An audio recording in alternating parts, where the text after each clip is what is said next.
Hello मेरे प्यारे दोस्तों, मैं अवनीश यादव चौहान क्लासेस के इस यूट्यूब चैनल पर आप सभी लोगों का हार्दिक स्वागत और अभिनंदन करता हूं। मुझे उम्मीद है कि आप लोग सभी लोग स्वस्थ होंगे, सही होंगे, सुरक्षित होंगे, घर पे होंगे।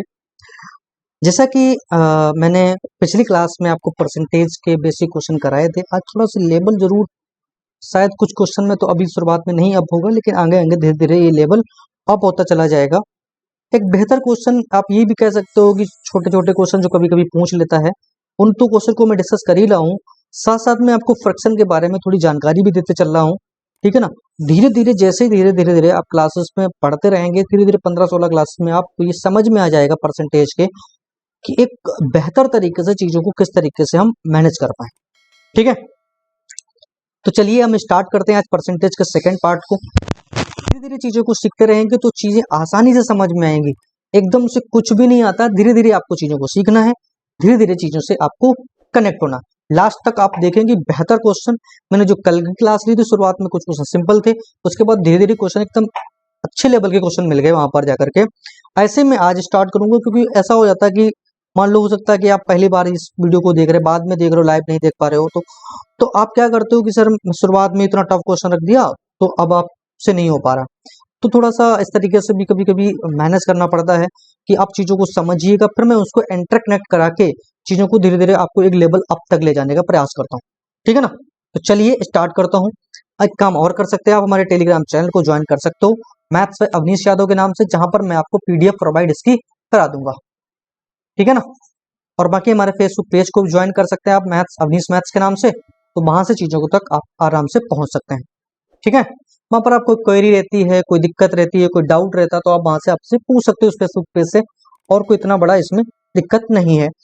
ठीक है, बाकी हमारे इंस्टाग्राम अकाउंट से भी आप लिंक कर सकते हो, कोई दिक्कत नहीं है, बाकी मैं देखूंगा। सोशल मीडिया हैंडल है, आप जिसको करना चाहें करें ना, अलग बात है, लेकिन टेलीग्राम जरूर ज्वाइन कर लीजिए, जिससे का पीडीएफ मिल जाए आपको।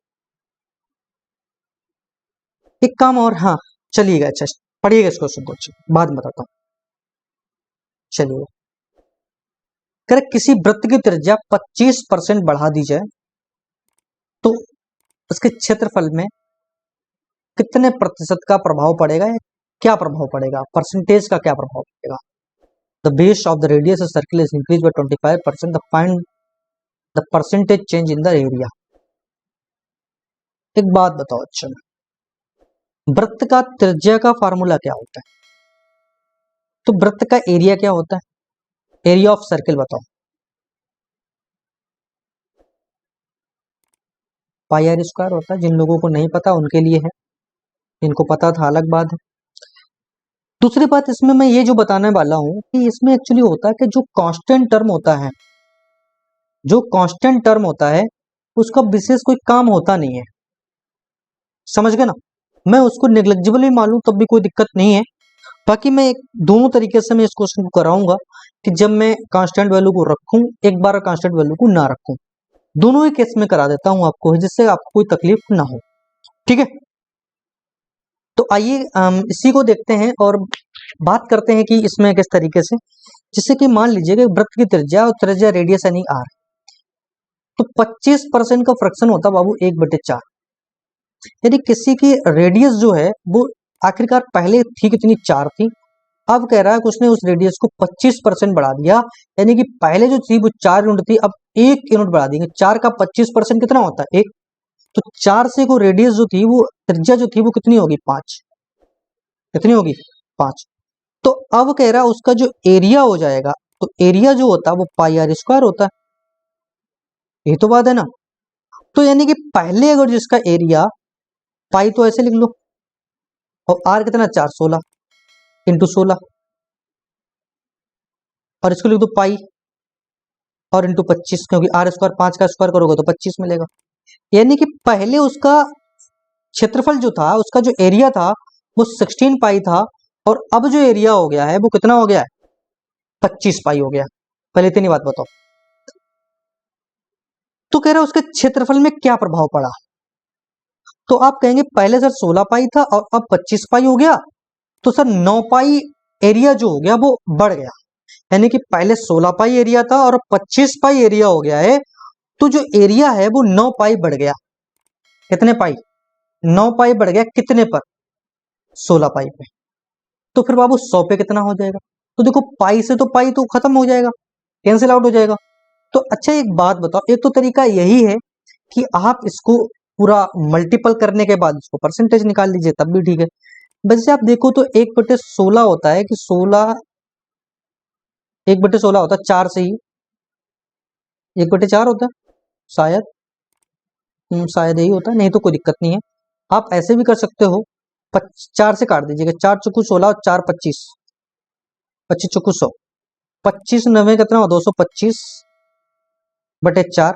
तो जब इसे सॉल्व करेंगे तो ये बन जाएगा 56 सही 1/4%, जो कि ऑप्शन बी है बेटा, ये सी जगह लिख दिया इसमें, ठीक है। ऑप्शन बी सही हो जाएगा क्योंकि 56 सही 1/4% बनेगा, यानी उसका जो एरिया बन जाएगा वो कितना हो जाएगा, 56 सही 1/4% हो जाएगा, यानी इतना एरिया बढ़ जाएगा, सॉरी हो नहीं जाएगा, क्या हो जाएगा, बढ़ जाएगा उसका एरिया, इतना इतना प्रभाव पड़ेगा, ये भी कह सकते हैं बढ़ भी जाएगा या प्रभाव पड़ेगा, बात एक ही है बेटा, ठीक है ना।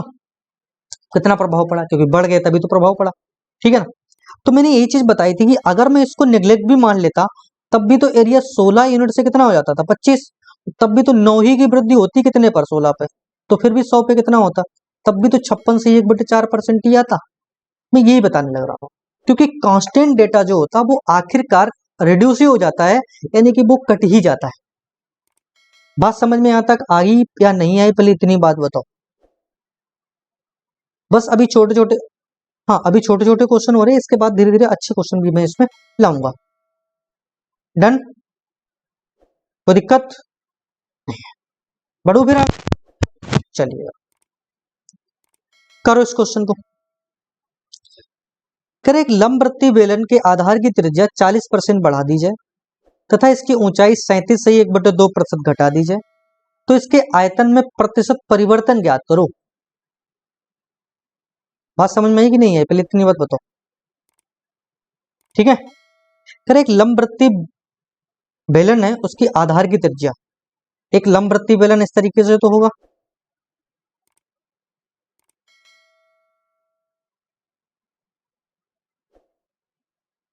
ये लंबवृत्तीय बेलन है, और इसके आधार की जो त्रिज्या होगी ये रेडियस आर, तो कह रहा है उसकी रेडियस कितनी 40% बढ़ा दी जाए, तो 40% का फ्रैक्शन वैसे होता है 2/5, ठीक है। दूसरी बात अगर जो मैं करूं यहां से, तथा इसकी ऊंचाई 37 से 1/2%, यानी उसकी जो हाइट है वो कह रहा है 37 से 1/2%। बहुत मेरे भाई नहीं समझ पाएंगे 37, भाई ये 75/2% लिखा हुआ है, और इसको परसेंटेज को फ्रैक्शन में चेंज करेंगे, बटे 100 कर दीजिएगा, 25 75, 25 चौकू 100, यानी कि ये बन जाएगा 3/8। कोई दिक्कत है? ये कह रहा है ये इसने क्या हाइट क्या गई घटा दी है, और रेडियस जो है वो क्या कर दी इसने बढ़ा दी है। ये साइन बना लेंगे तो चीजें थोड़ी सी और आसान बनेंगी आपके लिए, ठीक है। तब कह रहा है इसके आयतन में कितना परिवर्तन होगा, ये कह रहा हूं। यहां पर लिख लीजिएगा बेटा, ये रेडियस लिख लो, ये हाइट लिख लो, और ये बेटा वॉल्यूम लिख लो। रेडियस थी पहले कितनी थी 5 थी, अब कह रहा है उसने 40% बढ़ा दी, तो 5 का 40% 2, यानी कि पहले रेडियस 5 थी तो अब रेडियस कितनी हो जाएगी 7। कोई दिक्कत है? बिल्कुल नहीं सर दिक्कत है। अच्छा, लंबवृत्तीय बेलन, बेलन का आयतन कितना होता है πr²h, यही तो होता है, ठीक है। अब कह रहा है उसकी त्रिज्या तो बढ़ा दी मैंने, ठीक है कोई बात नहीं है, लेकिन कह रहा है ऊंचाई जो है उसको 37.5% हमने क्या कर दिया, घटा दिया, यानी कि पहले 37.5% का फ्रैक्शन होता 3/8, यानी कि पहले उसकी ऊंचाई अगर जो 8 थी तो 8 से मैंने 3 घटा दी, कितनी होगी बची 5। कोई दिक्कत नहीं। अब बात आती वॉल्यूम पे, तो ये तो कांस्टेंट टर्म है, तो कट ही जाना है, उसको हटा दो। तो वॉल्यूम कितना r²h, तो r का स्क्वायर h यानी r 25, r का 5, 5 का स्क्वायर 25 और 8 200। दूसरा इसका 49, और 49 में गुणे 5 करोगे तो मिलेगा 235। एक बार मल्टीपल कर लो, 49 में गुणे 5, 5 ने 45 और 5 चौको 20 और 4 24 245 245 मिलेगी। ठीक है, कितना 245, यानी कि उसका जो वॉल्यूम है वो 200 से कितना हो गया 245 हो गया आयतन में। तो कह रहा उसके आयतन में परिवर्तन ज्ञात करो। तो आयतन कितना बढ़ गया 45 यूनिट। तो वो आयतन बढ़ा कितना 45, यानी कि पहले इतना था 200 यूनिट था, अब 45 यूनिट बढ़ गया कितने पर 200 पे। तो बाबू 100 पे कितना, 2 जीरो से 2 जीरो कैंसिल आउट हो जाएगा और 45/2 होता 22.5%, जो कि ऑप्शन ए करेक्ट हो जाना बिल्कुल सही है। आप चीजों तक आराम से इंटरकनेक्ट हो पाए होंगे, मैंने इसलिए चीजों को बहुत आराम से समझाने का प्रयास किया हुआ है। पहले इतनी बात को पहले मुझे समझाइएगा, बताइएगा कि आप समझ पाए हैं या नहीं समझ पाए। ठीक है, बिल्कुल बिल्कुल बिल्कुल। हाँ, volume pi r square h होता है ना, तो आर था 5, तो आर स्क्वायर है तो 25 अट्ठे 200, आर कितना 7, 7 का स्क्वायर 49 इंटू 5 245। तो वॉल्यूम 200 यूनिट से हो कितना गया 245, तो 45 यूनिट वॉल्यूम बढ़ा कितने पर 200 पे, तो अब 100 पे कितना, ये चीज पूछ रहा था। चलिएगा इसको करिएगा, बहुत प्यारा क्वेश्चन है, करो एक बार इसे। The price of sugar is increases by 20%, then by the how much percent consumption is the decrease, so as the expenditure will be remain same। कहने का मतलब ये है कि अगर चीनी का मूल्य 25%, चीनी कर नहीं है बेटा, चीनी का मूल्य 25% बढ़ गया, तो खपत यानी कि कंजम्पशन में हम कितने परसेंट की कमी करें ताकि खर्च ना बढ़े। अच्छा एक बात बताओ, पहले चीनी मान लो 100 रुपए में थी, ठीक है, और अब चीनी कितने में हो गई है 125 में हो गई है, क्योंकि 25% चीनी जो हो गई बढ़ गई। बहुत मेरे भाई ये सोच रहे होंगे सर 100 से क्यों करा रहे हो, फ्रैक्शन से करा दो। भाई करा देंगे, तसल्ली तो रख मेरे भाई, है तसल्ली तो रख मेरे भाई, करा रहा हूं ना, पहले परसेंटेज से कर ले, 100 से कर ले, फिर उससे भी करा दूंगा, दिक्कत है तो समझ तो ले एक बार मेरे भाई। कोई चीज क्या कह रहा है कि चीनी का मूल्य 25% बढ़ गया, 100 से कितनी होगी 125 रुपए में होगी, यानी कि पहले यानी ओल्ड प्राइस जो था वो था 100 रुपए, और अब न्यू प्राइस जो हो गया है वो 125 हो गया।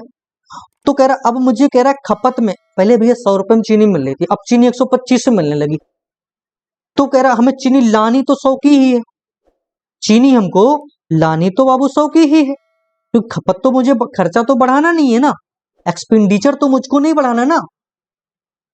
तो अगर चीनी मान लो हम ये कहें, चलो मोटी बात समझो, मैं बनिया के पास गया, दुकानदार के पास, पहले चीनी 100 में मिल रही थी, तो हम 1 किलो चीनी ले आते थे। अब क्या हो गया कि अब चीनी हो 125 में गई, और हम बनिया के पास पहुंच गए 100 रुपए लेकर के, तो हमें 100 रुपए की चीनी दे दो। तो भैया अब चीनी वो कम देगा ना तुमको, 1 किलो तो देगा नहीं। तो 1 किलो में चीनी कम किस वजह से देगा, क्योंकि चीनी बाबू हो गई 125, यानी कि 25 रुपए की चीनी कम देगा अब वो, कितने की, क्योंकि अब चीनी हो कितने में गई 125 में, और चीनी रुपया हम ले तो 100 ही गए ना, तो चीनी 25 रुपए की कम की देगा, यानी कि 25 रुपए की चीनी कम की देगा कितने पर, क्योंकि किस वजह से, क्योंकि जब चीनी 125 में होगी तभी तो 25 कम की लाएंगे। बताओ इतनी बात समझ में आएगी नहीं आए, प्लीज इतनी बात बताओ, ठीक है। तो 25 से बाबू काट दो, 25 पंचे 125, तो बाबू 100 पे कितना, तो 1/5 कितना होता है बाबू 20% हो जाएगा, यानी कि 20% की हमें अपने कंजप्शन में, हमें अपनी खपत को कम करना पड़ेगा, समझ लीजिएगा। आप ऐसे भी समझ सकते हो, अगर पहले चीनी आप 1 किलोग्राम ला रहे थे 100 रुपए की, तो अब आपको 800 ही ग्राम मिलेगी चीनी, समझ गए ना। तो इसलिए 20%, तो option C correct, B C correct हो जाएगा 20%। अब जिनका पेट दर्द कर रहा था सर फ्रैक्शन से करा दो, वो फ्रैक्शन से समझ लें। 25% का फ्रैक्शन बताओ, 1/4 होता है, तो पहले चीनी मिल रही थी 4 में, अब चीनी मिल रही है 5 रुपए 5 यूनिट में, कोई दिक्कत है। पहले चीनी मिल रही थी 4 यूनिट में, अब कितने मिल रही है 5 में। तो भैया खपत तो हमें क्या करनी है, 4 में मिल रही थी, अब 5 में मिल रही है, तो रेट बढ़ गया कितना, 1 यूनिट। तो कंजप्शन भी तो हमें कम करना पड़ेगा 1 का, तो 1 की कमी करेंगे कितने पर, किस वजह से, जब वो चीनी होगी 5 में तभी तो दिक्कत है। तो 5 तो अब 100 पे कितनी, तो 20% की कमी करें। पहले इतनी बात बताओ, ठीक है भाई। अरे भाई ये 100 सिंपल लगा होगा, ये सिर्फ लगा है, लेकिन जब आपने इस बात को समझे हो तब आपको ये सिंपल लगा हुआ है। बिल्कुल बिल्कुल, आप इस बात को समझना बहुत जरूरी है, ठीक है ना। धीरे धीरे उसको भी समझाएंगे हम। मैं तो सब कुछ बताने को तैयार हूं मेरे भाई, तुम सिर्फ एक ही चीज क्यों समझना चाह रहे हो। चलिएगा, ये करिएगा, एक बार इसको पढ़िएगा फिर मैं कराता हूं। करो इसको एक बार, पढ़िएगा एक बार इसको। कह रहा है ए तथा बी की कुल आय 1500 रुपए है। ए ने अपनी आय का 90% तथा बी ने अपनी आय का 80% खर्च किया। उनकी बचत का अनुपात 3:4 है। उनकी पृथक आय ज्ञात करो। पृथक आय समझ रहे हो ना, उनकी इंडिविजुअल बताओ। कह रहा है ए और बी है, उनकी आय, कुल आय 1500, दोनों की कितनी है, 1500। और कह रहा है ए अपनी आय का 90% और बी अपनी आय का 80% खर्च कर देता। ये तो कह रहा ना, तो उनको जो बचत हो रही है वो कितना में हो रही है, 3:4 में। ये तो हो रही।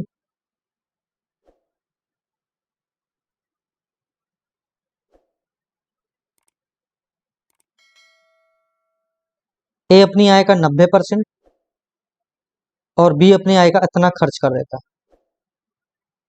ठीक है ना। सॉरी, अगर वो 90% खर्च कर देता है तो, sorry sorry sorry sorry sorry sorry,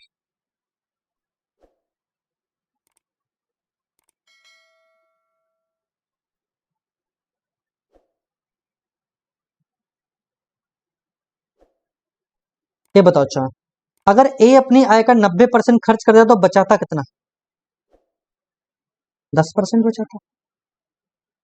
और बी अपनी आय का अगर जो 80% खर्च कर देता तो कितना बचाता है, 20%। वो परसेंटेज से तो परसेंट उड़ा देगा, जीरो से जीरो उड़ा देगा, दो से उड़ा दो, दो दूनी 4। तो यानी ए बी की जो आय का अनुपात होगा वो 3:2 होगा, यानी कुल मिला के 5 यूनिट तो हुआ। तो 5 यूनिट रिप्रेजेंट करेगा बाबू कितने को, 1500 को। तो एक करे कितने को, 300 को। कोई दिक्कत तो नहीं, ठीक है ना। और एक अगर 300 को होगी तो एक की आय कितनी हो जाएगी, 900, और कितनी हो जाएगी, 600। कोई दिक्कत, क्योंकि, हाँ बिल्कुल बिल्कुल बिल्कुल।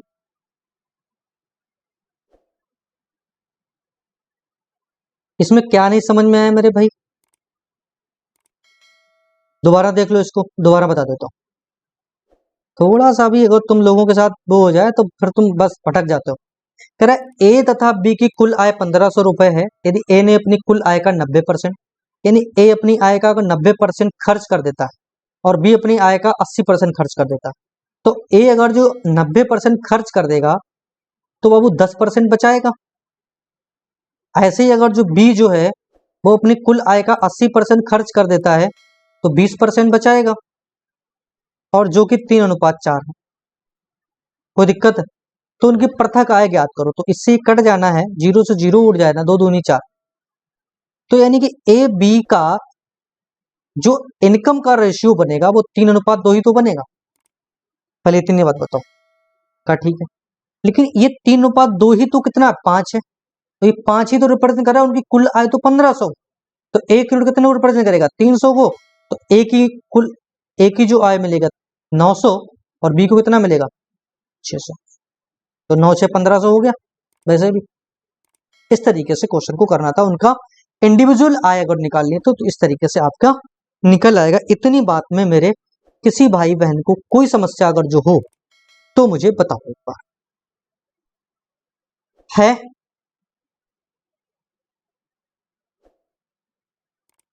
चलिएगा, ये करो क्वेश्चन। बहुत प्यारा क्वेश्चन है, करिएगा एक बार इसे। एक बार इसे समझिएगा और फिर बहुत प्यारा क्वेश्चन। यदि भिन्न के अंश में 200% और हर में 350% की वृद्धि की जाए तो परिणामी भिन्न 5/12 आता है। मूल भिन्न क्या थी, ये बताओ। कह रहे कि कोई भिन्न है, कहने का मतलब है कि कोई भिन्न है, उसके अंश में मैं 200% और उसके हर में 350% की वृद्धि कर दूं तो जिससे कि एक भिन्न जो मिलती है हमको वो 5/12 मिलती है। तो मुझको ये बता दो वो भिन्न आखिरकार जो शुरुआत में जो भिन्न थी वो क्या थी, वो मुझे बता दो। ये कह रहा है क्वेश्चन। अच्छा एक बात बताओ, मान लो पहले कोई एक भिन्न थी a/b। कोई भिन्न अपने आप में तो 100% ही होती है, तो बात पता ही है, कोई नंबर होगा अपने आप में 100% होगा। और कह रहा उसका 200% और हर का 300% में वृद्धि कर दो तो कोई में अगर जो 200% की वृद्धि कर दी तो वो संख्या आखिरकार तो 300% की वृद्धि हुई होगी टोटल, क्योंकि 100 तो परसेंट अब खुद में होगी वो। ऐसे ही अगर जो बात करूं बी में, तो जब हर की बात करी, डिनोमिनेटर की बात की, तो वो 350% की वृद्धि कर दी, तो यानी कि हर अपने आप में तो 100% ही होगा कुछ ना कुछ। तो अगर मैं उसमें वृद्धि कर दी कितने की, 350 की, तो बेसिकली वो अपने आप में तो 100% था ही था, तो 350% की मैंने और वृद्धि कर दी तो वो टोटल जो वृद्धि हो गई वो कितनी होगी, अब पूरी जो संख्या हर बन गई वो कितनी 450% बन गई, यानी कि वही जो रिप्रेजेंट कर रही है वो 5/12 कर रही। पहले इतनी बात को समझिएगा, फिर मैं इस क्वेश्चन को आराम से कराता हूं। नहीं बात समझ में आई? मुझे पता था कि आप लोगों को इतनी आसानी से बात नहीं समझ में आई। एक न्यूमरेटर डिनोमिनेटर है और कर अंश में 200% और हर में 350% की वृद्धि कर दो। एक बात बताओ, अगर कोई संख्या x है और फिर उसका x तो है ही है, तो x का मान लो कि 200% अगर तो मैंने जोड़ना है तो ये संख्या x प्लस का 2x ही तो बनेगी। पहले एक बात बताओ, तो वो संख्या आखिरकार 300 तो बनेगी। हाँ, इतनी बात बताओ। तो बस यही तो चीज है मेरे भाई कि वो मान लिया मैंने 100 है, वही तो मैंने मान लिया कि अंश कोई चीज मान लो 100 है तो उसमें 200% की और वृद्धि कर दूंगा, तो कोई चीज अपने आप में तो 100% होती है ना, बिल्कुल। तो अब बताओ, 0 से 0 कैंसिल आउट हो जाएगा, 15 दूनी 30 और 15 तियो 45, 3 से काट दो, 3 चक्कू 12, तो ये बन जाएगा a/b जो बनेगा वो 5 तो ऐसे रहेगा, 2 ये नीचे इधर चला जाएगा तो 5/8 आ जाएगा। तो 5/8 नाम की एक भिन्न बची है जो कि ऑप्शन नंबर बी है। आप अगर चाहो तो आप क्या कर सकते हो कि अंश को 200%, अगर आप एग्जामाइन करना है तो आप क्या कर दो, 5/8 को आप इसका 200% और इसका 800% इसमें जोड़ दो, यानी इसका दुगुना जोड़ दो, तो यानी कि 5 का दुगुना 10, यानी कि कितना बन जाएगा 15, और इसका कितना, अब इसका भी 350 गुना बढ़ाओ, 450 गुना, 450% इसका जोड़ लो, फिर उसमें जोड़ करके डिवाइड कर देना, वो वही भी चीज हमें मिल जानी चाहिए। ठीक है, इतनी पहले बात मुझे समझाने का प्रयास करो कि यहां तक तो कोई समस्या नहीं है आपको, इतनी बात में तो कोई समस्या नहीं है मेरे भाई, पहले इतनी बात बताओ। ठीक है, करो अच्छा इस क्वेश्चन को, फिर मैं कराता हूं आगे। कह रहा है यदि भिन्न के अंश में 200% और हर को 400% बढ़ाया जाए तो परिणामी भिन्न 1/20 होगा, तो मूल भिन्न बता दो, यानी कि ओरिजिनल फ्रैक्शन बता दो मुझको। मान लो ये न्यूमरेटर है और ये डिनोमिनेटर है, ए बी से कराया था, न्यूमरेटर डिनोमिनेटर बता दूं मैं। अगर मैंने अंश में 200% जोड़ दिया, यानी कि न्यूमरेटर में मैंने 200%, यानी कि 200 नहीं कितना 300% होगी संख्या वो, और डिनोमिनेटर को 400% बढ़ाया जाए, यानी डिनोमिनेटर पहले तो 100% हो गई होगा, तो जब 400% बढ़ा देंगे तो 500% होगी। तो वो चीज जो मिल गई है वो 1/20 हो गई, और 1/20 एक 20 और एक 21/20 बन गई। इतनी बात पहले बता दो कि इस परसेंटेज से परसेंटेज और 00 से 00 कैंसिल आउट हो जाएगा, 5 से काट दो, 5 चौको 20 हो जाएगा, 3 से काट दो, 3 सत्ते 21 हो जाएगा, यानी कि 7/4 आ जाएगा, यानी कि न्यूमरेटर अपॉन डिनोमिनेटर मिलेगा 7/4, जो कि ऑप्शन में कहीं नहीं दिख रहा है। तो मतलब इसका है कि आंसर गलत है। ऐसा बाबले नहीं है, जरूरी नहीं है कि आपको ऐसे ही दे दे, वो आपको फ्रैक्शन में दे सकता है। तो आप क्या करेंगे, इसको सॉल्व करिएगा। तो 4 1 4 कितना, 1 सही 3/4, यानी कि ऑप्शन हो जाएगा मेरे भाई ए। आपको 7/4 दिखता 7/4, कहीं पर नहीं है, गलत है यार, कहीं गलत हो गया, दोबारा चेक कर ले भाई, चेक तो कर ले मेरे भाई, है चेक तो कर ले मेरे भाई। पहले इतनी बात बताओ, यहां तक तो कोई समस्या नहीं किसी को, तो फिर आगे बढ़ूं मैं, बढ़ जाऊं, चलिएगा बढ़ूं, करो इस क्वेश्चन को, बहुत प्यारा क्वेश्चन है, करिएगा इसको।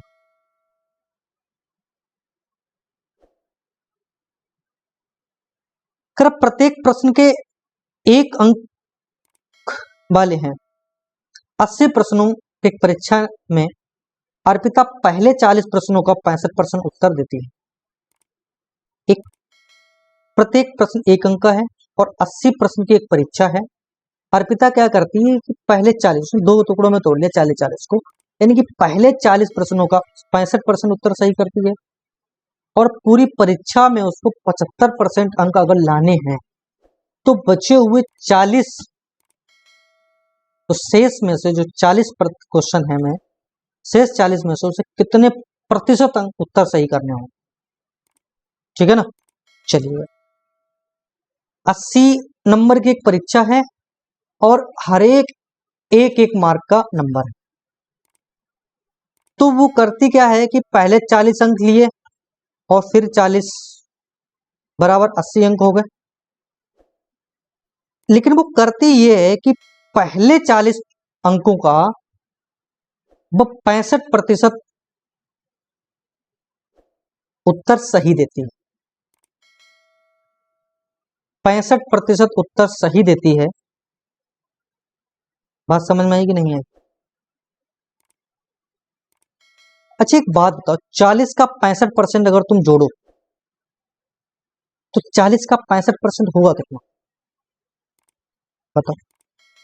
तो 40 का 65% बटे 100 कर दो, एक जीरो से एक जीरो खत्म हो जाएगा, 5 से 13 हो जाएगा, 5 दूनी 10, 26, कितना बनेगा, 26% सही कर देगा। और पूरे के पूरे एग्जाम में उसको, पूरे के पूरे एग्जाम में उसको कितने अंक चाहिए, 75% अंक चाहिए। और 80 का अगर मैं 75% निकाले लग जाऊं, तो 75% का मतलब होता है 80 का 3/4, और 3/4 अगर जो मैं कैंसिल कर दूं तो 20, यानी कि 60, कितना चाहिए, 60। उसको सही करने 60 होंगे, अगर 75% अंक चाहिए है, तो एक बात बताओ, इन 40 क्वेश्चन में से उसको कितने अंक चाहिए होंगे। 26 तो वो बेचारा ले आया है, सही कर दिए बेचारे ने, चाहिए 60 सही है, तो उसको कितने अंक और सही करने होंगे अभी, बताओ। तो आपने कहा सर 34 अंक उसको सही करने होंगे, तो बाबू 34 नंबर सही करने होंगे, 34 प्रश्न सही करने होंगे। तो 34 प्रश्न बाबू सही करने होंगे कितने पर, 40 पे, तो बाबू 100 पे कितना, इस जीरो से ये जीरो खत्म हो जाएगा, 2 दूनी 4, 2 पंचे 10, 2 17, 17 पन्ना 85,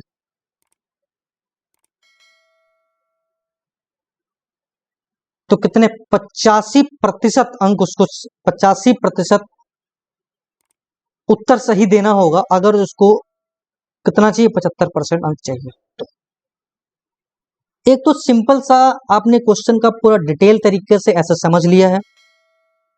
आपके दिमाग में एक चीज ये आएगी कि क्या यही प्रोसेस है कि मैं ऐसे ही करूं हर क्वेश्चन को, नहीं। अगर जब भी ऐसे क्वेश्चन आपको दिया जाए कि ये भी 40 में टूट गया और 80 में, नंबर हमको चाहिए 75%, इसमें 65% अंक आ गए, तो ये तो मान लो 75% अंक चाहिए, तो यानी कि इसमें 75 तो चाहिए चाहिए होंगे, लेकिन इसके जो 10% अंक नहीं आ पाए वो भी इसमें जोड़ दो, तो डायरेक्टली मैं इस क्वेश्चन को भी कर सकता कि 85% अभी उत्तर आपको सही देने होंगे, जिससे कि आपको पूरे के पूरे जो 75% अंक लाने हैं वो उससे आप पास कर सकते हैं। ये डाउट है।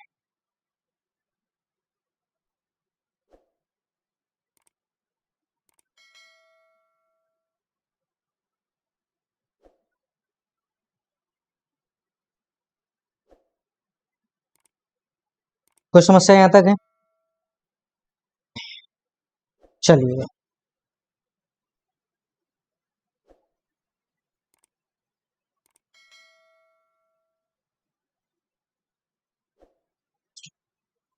250 प्रश्नों वाली एक परीक्षा में जस्सी ने पहले 125 में से 40% के उत्तर सही दिए। संपूर्ण परीक्षा में उसका ग्रेड 60% हो, तो इसके लिए उसे 125 प्रश्नों में से कितने प्रतिशत के उत्तर सही देने, ये बताओ। क्या 250 की परीक्षा है, उनमें से जस्सी क्या करता है 125 प्रश्नों के, देखो वैसे ही क्वेश्चन है ना, 40% के तो उत्तर सही दे देता है। आपने क्या करना है 125 और 125 में इसको तोड़ दिया। देखो सेम नंबर ऑफ अमाउंट में कुछ क्वेश्चन हम तोड़ेंगे तो फिर ऐसा कर सकते हो, अदरवाइज नहीं, अदरवाइज तो मेरे पास वही तरीका है, समझ गए ना। और कह रहा इसमें तो वो कितना 40% उत्तर सही कर देता है। बात समझ में आ रही ना। और संपूर्ण परीक्षा मुझको 60% चाहिए नंबर। तो अब मैं एक बात बताओ, इसमें तो अब उसको ज्यादा चाहिए होगा 60 से, तो 60 तो उसको चाहिए ही चाहिए, क्योंकि 20 तो इसका भी बढ़ाना, तो 20% इसका भी चाहिए, यानी कि 80% वो अंक लाना होगा इसमें, तब जाके इन 250 क्वेश्चन पर वो 60% की विजय प्राप्त कर सकता है। यानी ऑप्शन बी आपका जो होगा वो करेक्ट हो जाएगा। ये बात बताओ।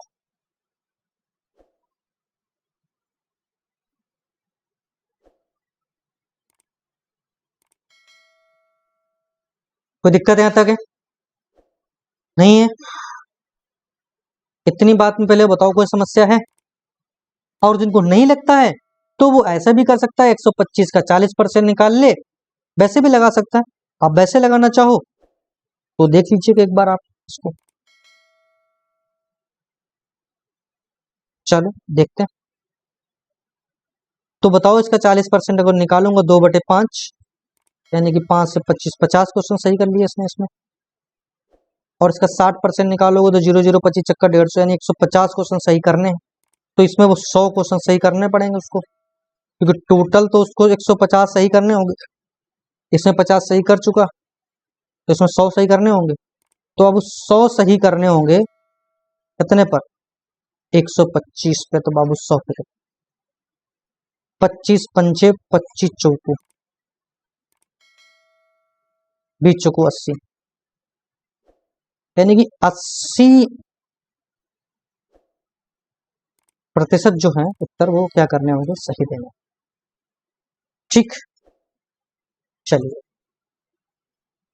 एक और ये क्वेश्चन है, बहुत प्यारा क्वेश्चन है, इसे करिएगा फिर मैं कराता हूँ। इस क्वेश्चन में शायद ऑप्शन थोड़ा सा हमें लगता था थोड़ा सा गड़बड़ है, इसको चेक करेंगे भैया। शायद ये है या एक और ऐसा क्वेश्चन है उसमें होगा, अभी चेक कर लें। एक बार इसको पढ़िएगा, पढ़ो। पानी यार कहाँ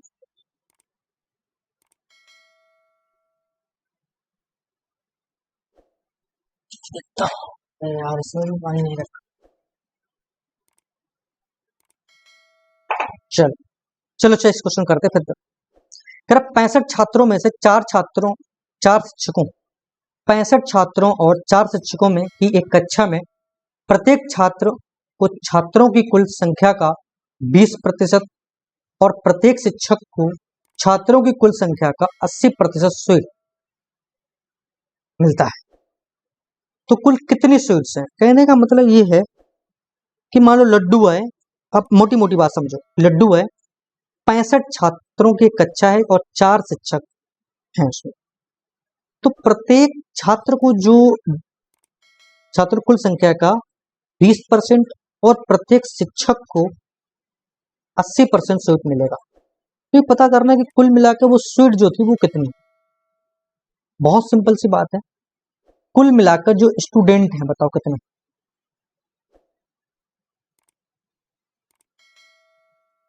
वो 65। और 65 छात्रों को जो मिल रहा है वो अपने उनकी खुद की संख्या का 20% सीट मिल रहा।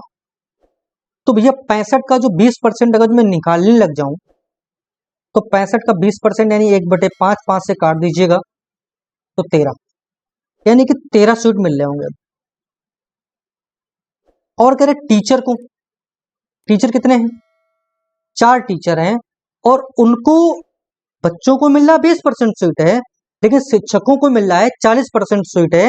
यानी कि अगर स्टूडेंट को मिल रहा है 13 सीट मिल रहे हैं तो फिर टीचर कितने मिल रहे होंगे, 26। तो ये पूछ रहा है कि वो ये कह रहा है कि कुल कितनी सीट्स थी, ये बात आपसे पूछने लग रहा है। तो भैया बहुत आसान सा क्वेश्चन था कि 13 से कुछ मल्टीप्लाई कर दो, क्योंकि हमें लग रहा था इसमें एक तो डिजिटल सम से मैं देख लूंगा, बाकी मैं भी डिजिटल सम से कराऊंगा एक गुणा जब भी करना होगा तब।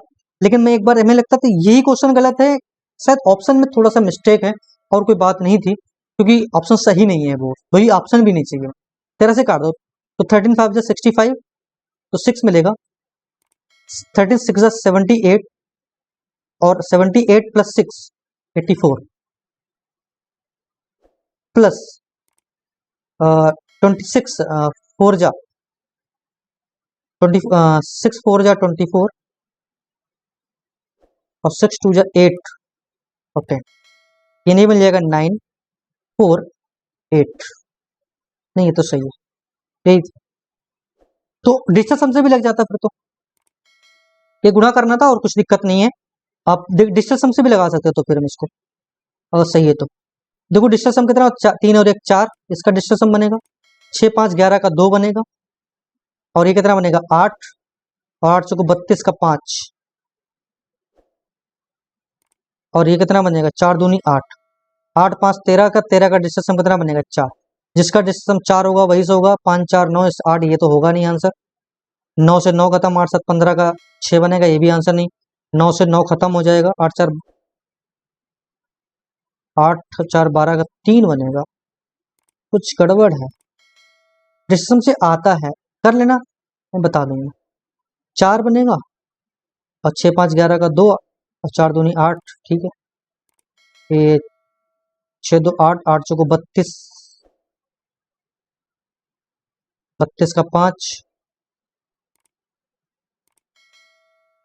5, और ये कितना बनेगा 4 दूनी 8 और 8 5 13 का 4 ही तो बन रहा है, कुछ सोचा है, देखना पड़ेगा।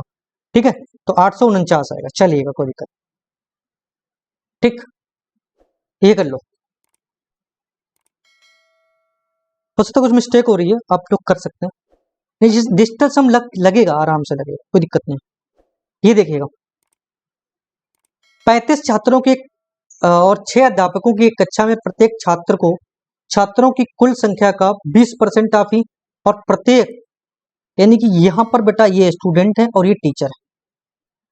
तो जो स्टूडेंट है 35 छात्र हैं और 35 छात्रों को उनके कुल छात्रों का 20%, तो 35 का 20% अगर तुम्हें निकालूं तो 1/5 यानी कि 7 सीट मिलेंगे। और टीचर कितने हैं, 6 हैं। और इनको जो प्रत्येक अध्यापक को छात्रों की कुल संख्या का 40% सीट मिलेगा। तो 40, अगर इनको 7 मिल रहा तो 40% यानी कि इनको 20 मिल रहा था, इनको 40 यानी दुगुना मिलेगा 14। तो देखो 35 सत्ते निकाल लीजिएगा, 7 पना 35 और 7 21, 21 और 3 24 यानी 245, और प्लस का ये मिलेगा 84, तो ये बन जाएगा 9 8 और 4 12 2 329, तो ऑप्शन बी करेक्ट हो जाएगा।